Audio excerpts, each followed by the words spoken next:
അടിപ്പാത നിർമ്മാണം നടക്കുന്ന മുരിങ്ങൂരിൽ ധാരണകൾ ലംഘിച്ച് പ്രധാന റോഡ് പൊളിച്ച ഉദ്യോഗസ്ഥരുടെ നീക്കം ജനങ്ങളുടെ പ്രതിഷേധത്തെ തുടർന്ന് മാറ്റിവെച്ചു. ഉദ്യോഗസ്ഥ നടപടിക്കെതിരെ പഞ്ചായത്ത് ഭരണസമിതി ജില്ലാ കളക്ടറെ സമീപിച്ചു. കൊരട്ടി പോലീസും സ്ഥലത്തെത്തിയിരുന്നു. പ്രശ്നം ചർച്ച ചെയ്യാനുള്ള യോഗം ഇന്ന് വൈകിട്ട് ചേരാൻ തീരുമാനിച്ചതോടെയാണ് ജനങ്ങൾ പിരിഞ്ഞുപോയത്. മുരിങ്ങൂര് നിർമ്മാണവുമായി ബന്ധപ്പെട്ട് വലിയ ആശങ്കകൾ തന്നെയാണ് തുടക്കം മുതലേ നിലനിന്നിരുന്നത്. പഞ്ചായത്തിന്റെ ഭാഗത്തുനിന്ന് നമ്മൾ ഈ വിവരം അറിഞ്ഞ സമയം മുതൽ നമ്മൾ ഇതിന് വേണ്ടപ്പെട്ട ഇവര് പ്രപ്പോസ് ചെയ്തിട്ടുള്ള ബോക്സ് കൽവേർട്ട് അല്ല ഇവിടെ ആവശ്യമെന്നും നമുക്കൊരു 5.5 മീറ്ററെങ്കിലും ഉയരമുള്ള സ്പാൻ ഇട്ടിട്ടുള്ള പാലമാണ് ആവശ്യമെന്നുള്ള കാര്യത്തിൽ നമ്മൾ നാഷണൽ ഹൈവേ അതോറിറ്റിയുമായി ബന്ധപ്പെട്ടും മറ്റ് ബന്ധപ്പെട്ട ഡിപ്പാർട്ട്മെന്റുകളെയും കൃത്യമായി വിവരം അറിയിച്ചിരുന്നു. അതിന്റെ ഭാഗമായിട്ട് നമുക്ക് ഇവിടെ ഒരു ടേണിംഗ് റേഡിയസ് എറണാകുളം ഭാഗത്തുനിന്ന് വരുന്ന വാഹനങ്ങൾക്ക് ബോക്സ് കൽവേർട്ട് ആണെങ്കിൽ ടേണിംഗ് റേഡിയസ് കുറവായതുകൊണ്ട് വാഹനങ്ങൾ കടന്നു പോകാൻ ബുദ്ധിമുട്ടുണ്ട് എന്നുള്ളതുകൊണ്ട് തന്നെയാണ് നമ്മൾ ഈ ഒരു പുതിയ പ്രപ്പോസൽ എന്ന നിലയ്ക്ക് സ്പാനുള്ള പാൻ വേണമെന്ന് പറഞ്ഞിരുന്നത്. നമ്മൾ അതിന്റെ ഭാഗമായിട്ട് ചേർന്നിട്ടുള്ള ഇത് റോഡ് പൊളിക്കുന്നതുമായി ബന്ധപ്പെട്ട് നേരത്തെയും ഇവർ എത്തിയിട്ടുണ്ട്. ആ സമയത്ത് നമ്മൾ ഇവിടുത്തെ സർവീസ് റോഡുകളുടെ പണി പൂർത്തീകരിച്ചതിന് ശേഷം മാത്രമേ മറ്റു പണികൾ ആരംഭിക്കാവൂ എന്ന് പറയുകയും നാഷണൽ ഹൈവേ അതോറിറ്റി അത് സമ്മതിച്ചിട്ടുള്ളതാണ്. പക്ഷെ ഇന്നലെ രാത്രിയിൽ വീണ്ടും ഇവരിത് പൊളിക്കാനായിട്ട് വരുന്നൊരു സാഹചര്യം ഉണ്ടായി. നമുക്കറിയാം, ഇവിടെ നിന്ന് ചാലക്കുടിക്ക് പോകുന്ന ഭാഗത്ത് ഇടതുവശത്തും വലതുവശത്തും കൽവേർട്ടിന് വേണ്ടിയിട്ട് തുറന്നിട്ടത് പുനഃസ്ഥാപിച്ചിട്ടില്ല. ആ ഒരു സാഹചര്യത്തിൽ വാഹനങ്ങൾ കടന്നു പോകാൻ വലിയ ബുദ്ധിമുട്ടായിരിക്കും. അതോടൊപ്പം തന്നെ പഞ്ചായത്തും അതുപോലെ തന്നെ ഇവിടുത്തെ മർച്ചന്റ്സ് അസോസിയേഷനും ഇൻഡിവിജ്വൽസും കൊടുത്തിട്ടുള്ള പെറ്റീഷൻ ഹൈക്കോടതി ആക്സെപ്റ്റ് ചെയ്തിട്ടുണ്ട്. അതിന്റെ ഹിയറിംഗിന് വേണ്ടിയിട്ട് 4-ാം തീയതിയാണ് ഡേറ്റ് പറഞ്ഞിട്ടുള്ളത്. കൂടുതൽ വിശദാംശങ്ങളുമായി ജയൻ ചേരുന്നു. ജയൻ, എന്താണ് സംഭവിച്ചത്? നേരത്തെ ഉണ്ടായിരുന്ന ധാരണയിൽ നിന്ന് വ്യത്യസ്തമായി ഇത്ര പെട്ടെന്ന് റോഡ് പൊളിക്കുന്ന ഒരു സാഹചര്യത്തിലേക്ക് എത്തിയത് എന്തുകൊണ്ടാണ്? അവസാനം ഇപ്പോൾ എന്താണ് അവിടുത്തെ ഒരു സാഹചര്യം? ബൈജു, ഇത് 2ാം വട്ടമാണ് മുരിങ്ങൂർ ജംഗ്ഷനിൽ നാട്ടുകാരും അതുപോലെ ഉദ്യോഗസ്ഥരും തമ്മിൽ പ്രശ്നങ്ങൾ ഉണ്ടാകുന്നത്. 3 മാസം മുമ്പ് അടിപ്പാത നിർമ്മാണത്തിന് നിശ്ചയിച്ചിരിക്കുന്ന മുരിങ്ങൂർ ജംഗ്ഷനിൽ പ്രതിഷേധമായി ഉദ്യോഗസ്ഥർ എത്തുകയും അവിടെ ഹൈവേ പൊളിക്കാൻ, മെയിൻ റോഡ് പൊളിക്കാൻ തീരുമാനിക്കുകയുമായിരുന്നു. ഈ നീക്കമാണ് അന്ന് പഞ്ചായത്ത് ഭരണസമിതിയുടെ നേതൃത്വത്തിലുള്ള ജനകീയ സമിതി തടഞ്ഞത്. അവർ ഇതിന് ഉന്നയിക്കുന്ന ന്യായീകരണം ഇവിടെ സർവീസ് റോഡുകൾ പൂർണ്ണമായും മോശമായ അവസ്ഥയിൽ കിടക്കുകയാണ്. സൈഡ് റോഡ് കെട്ടിയിട്ടില്ല, അതുപോലെ കാനകളുടെ നിർമ്മാണം പൂർത്തീകരിച്ചിട്ടില്ല. ഇതെല്ലാം ഈ സാഹചര്യം നിലനിൽക്കുമ്പോൾ ഇവിടെ ഹൈവേ പൊളിച്ചു കഴിഞ്ഞാൽ മറ്റ് വാഹനങ്ങളെല്ലാം, ആയിരക്കണക്കിന് വാഹനങ്ങളെല്ലാം ഈ സർവീസ് റോഡിലൂടെ വേണം കടന്നു പോകുന്നത്.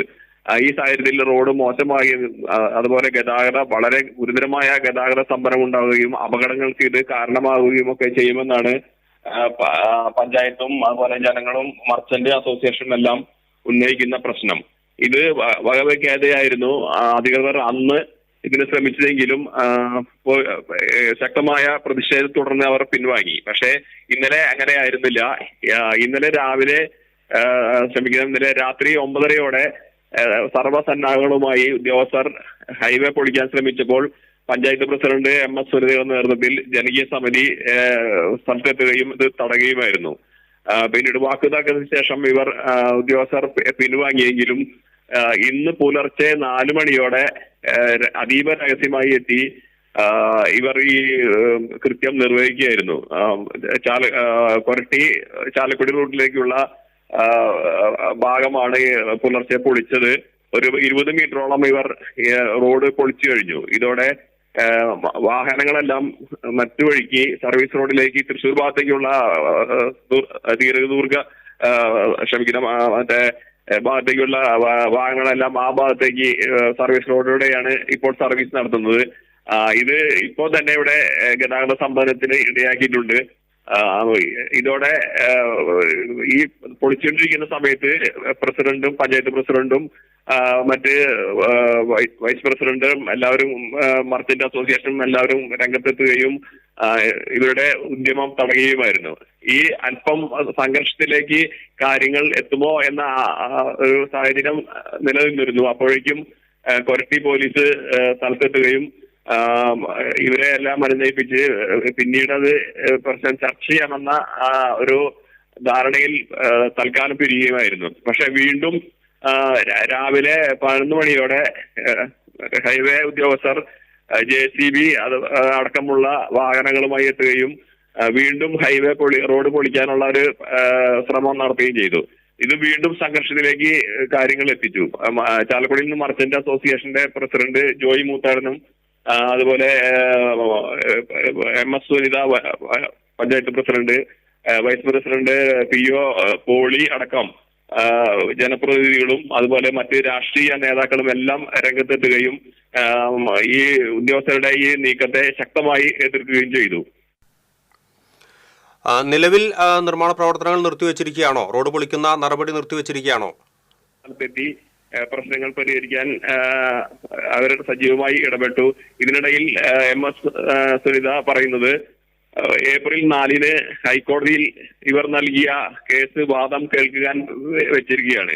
ഇവർ പ്രധാനമായി ഉന്നയിക്കുന്ന ആവശ്യം ഇവിടെ ബോക്സ് മോഡലുള്ള അടിപ്പാതയല്ല വേണ്ടത്, സ്പാൻ മോഡൽ 5.5 മീറ്റർ ഉയരത്തിൽ സ്പാനോടുകൂടിയുള്ള അടിപ്പാത വേണമെന്നാണ് ഇവർ ഹൈക്കോടതിയിൽ നൽകിയ ഹർജിയിൽ ആവശ്യപ്പെട്ടിരിക്കുന്നത്. കാരണം വലിയ നീളമുള്ള വാഹനങ്ങൾ കടന്നു പോകുന്ന ഭാഗമാണിത്. ഇവിടെ ബോക്സ് ഇപ്പോൾ അധികൃതർ നടത്താൻ നിശ്ചയിച്ചിരിക്കുന്ന അവരുടെ പ്ലാൻ പ്രകാരമുള്ള ബോക്സ് മാതൃകയിലെ അടിപ്പാത വന്നാൽ ഇതെല്ലാം സ്തംഭനാവസ്ഥയിലാകുമെന്നാണ് ഹർജിയിൽ ഇവർ ചൂണ്ടിക്കാണിച്ചിരിക്കുന്നത്. ഈ വാദം അവർ ഉന്നയിച്ച് പിന്നീട് ഇവർ ജില്ലാ കളക്ടറെ സമീപിച്ചിട്ടുണ്ട്. ഈ പ്രശ്നങ്ങളെല്ലാം ചൂണ്ടിക്കാട്ടി കളക്ടർ ഇടപെട്ട് പ്രശ്നം പരിഹരിക്കുമെന്നാണ് പഞ്ചായത്ത് പ്രസിഡന്റ് പറയുന്നത്. ഇത് പ്രകാരം ഇന്ന് വൈകിട്ട് 5 മണിക്ക് ഒരു യോഗം ചേരാൻ CI അമൃതരംഗൻ ഉദ്യോഗസ്ഥരുമായി നടത്തിയ ചർച്ചയിൽ ഒരു ധാരണയായിട്ടുണ്ട്. ഒരു ഉച്ചയോടെ പ്രസിഡന്റിന് താൽക്കാലികമായ ഒരു പരിഹാരം ഉണ്ടായിരിക്കുന്നത് ബൈജു. ശരി, ജയനാണ് കൂടുതൽ വിവരങ്ങൾ നൽകിയത്. ഇനി കളക്ടറുടെ നേതൃത്വത്തിൽ നടക്കുന്ന ചർച്ചയുടെ അടിസ്ഥാനത്തിൽ രൂപപ്പെടുന്ന തീരുമാനമനുസരിച്ച് മുന്നോട്ട് പോകും എന്നാണ് പ്രതീക്ഷിക്കുന്നത്. പക്ഷേ ഫലത്തിൽ ഇപ്പോൾ തൃശ്ശൂർ എറണാകുളം ഡയറക്ഷനിലുള്ള ആ ഭാഗത്ത് പ്രധാന പാതയിലൂടെ വാഹനങ്ങൾക്ക് കടന്നു പോകാൻ സാധിക്കാത്തൊരവസ്ഥയാണുള്ളത്. അപ്രോച്ച് റോഡിലൂടെ കടന്നു പോകേണ്ട ഒരു സാഹചര്യമാണ് നിലവിൽ ഉള്ളത്.